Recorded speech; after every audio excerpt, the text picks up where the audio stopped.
અશાંત વિસ્તાર હવે નિર્ધારિત વિસ્તાર તરીકે ઓળખાશે। મિલકત વેચાણ માટે હવે કલેક્ટરની પૂર્વ મંજૂરી ફરજિયાત લેવાની પડશે। કાયદાના ભંગ બદલ 5 વર્ષ જેલની સજાની પણ કડક જોગવાઈ કરવામાં આવી। કલેક્ટરની મંજૂરી બાદ પણ સરકાર સુઓ મોટો તપાસ કરી શકશે। મિલકત સોદાની નોંધણી માટે ખાસ નિયમો પણ કાયદાની અંદર સામેલ કરવામાં આવ્યા। રિવર્સ સેલ થાય તો મિલકત મૂળ માલિકને પરત સોંપવાની પણ જોગવાઈ કરવામાં આવી।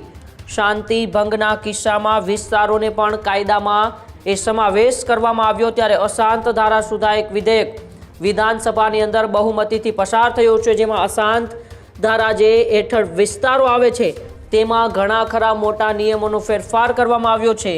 અશાંત વિસ્તારને હવે નિર્ધારિત વિસ્તાર તરીકે ઓળખાશે।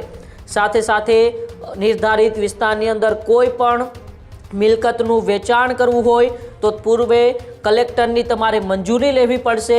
લે વેચની દેખરેખ માટે ખાસ એક સ્પેશિયલ ટીમનું પણ એ નિમણૂક કરવામાં આવશે। ત્યારે કાયદાના ભંગ બદલ 5 વર્ષની જેલની સજાની પણ કડક જોગવાઈ હવે એ સુધારા વિધેયકની અંદર કરવામાં આવી છે। મિલકત સોદાની નોંધણી માટે પણ ખાસ નિયમો બનાવવામાં આવ્યા છે અને કાયદાની અંદર તેમને સામેલ કરવામાં આવ્યા છે। રિવર્સ સેલ થાય તો મિલકત મૂળ માલિકને પરત સોંપવાની જોગવાઈ પણ આ કાયદાની અંદર કરવામાં આવી છે। શાંતિ ભંગના કિસ્સામાં વિસ્તારોને પણ એક કાયદામાં સમાવેશ કરવામાં આવ્યો છે। એટલે કે છેલ્લા કેટલાય દિવસથી ગુજરાતની અંદર ભાવનગર હોય કે સુરત હોય, અશાંત ધારાને લઈને ખૂબ વિવાદો થયા, ચર્ચાઓ થઈ। ભાવનગરની અંદર પણ એક કેસ નોંધાણો। ગુજરાતમાં અશાંત ધારા હેઠળ એ 2 કેસો પણ નોંધાઈ ચૂક્યા છે।